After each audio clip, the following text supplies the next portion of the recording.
I began this series by saying that when most of us think about suffering, we think of tragedies like death and disease and divorce and depression and things like that. You know, big stuff, crises.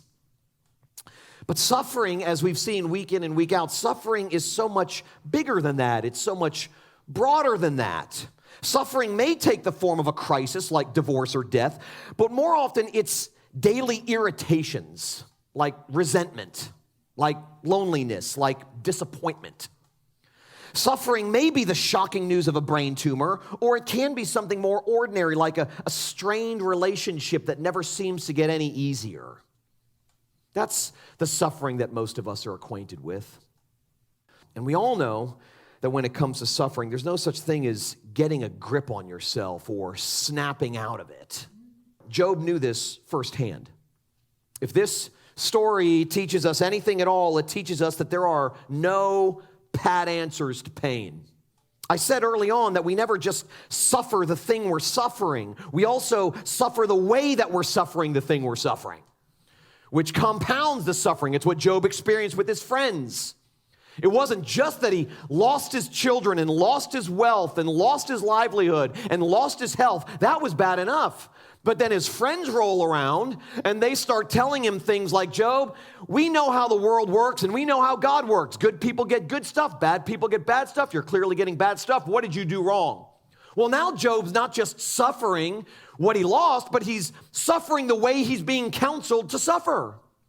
We handle it wrongly, not only because of what we hear other people counseling us, but by what we counsel ourselves. The person who speaks to you more than anybody else is yourself.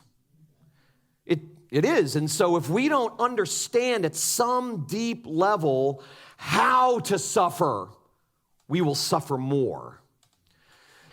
And one of the reasons why we don't know what to do with pain and trouble is because we have unrealistic expectations of what life is supposed to look like and feel like in this fallen world, in this broken world. If you're going to be prepared for pain and trouble, you better have a strong theology of the fall. I'm talking about what happened to this world a long, long, long time ago. Genesis, if you go all the way back to the beginning of the Bible, Genesis chapter 1, 2, and 3 tell this story. It tells us that God made everything good, and that we then broke every good thing God made, and as a result, this world and everyone in it is twisted out of shape. Sin tends to break things apart. It toxifies things. It divides things. It disintegrates things. It ruins harmony. So we know that nothing is as it should be. We know it. We live in a world where we can expect hardship, difficulty, pain, and sorrow because this world is broken. It's not functioning the way God originally intended for it to function. Now, one day it will. We already talked about that. That day is coming, but that day is not now. We live in a period of history that theologians refer to as the already and the not yet. That we've already been rescued truly, but we have not yet been rescued fully. And one reason this is so helpful to know is because it means your suffering is not a sign that you're being punished. Our blessings are never payment for the good we've done, and our trials are never punishment for the wrongs we've done. That sort of cause and effect equation is always bad spiritual math. Always.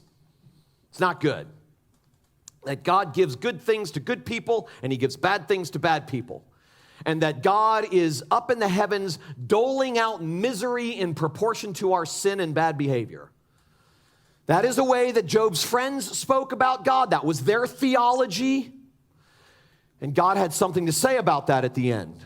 God had harsh words to say about a theology that makes God out to be some cosmic genie that's doling out misery in proportion to our sin and doling out blessings according to our good behavior. Our blessings are never a payment for the good we've done, and our trials are never punishment for the wrongs we've done. Rather, our trouble is a sign that we live in a world that doesn't function the way God intended, and it's groaning for renewal, the way you are. the way I am. And if you don't embrace that, you end up expecting things to be way better than they're ever going to be here and now.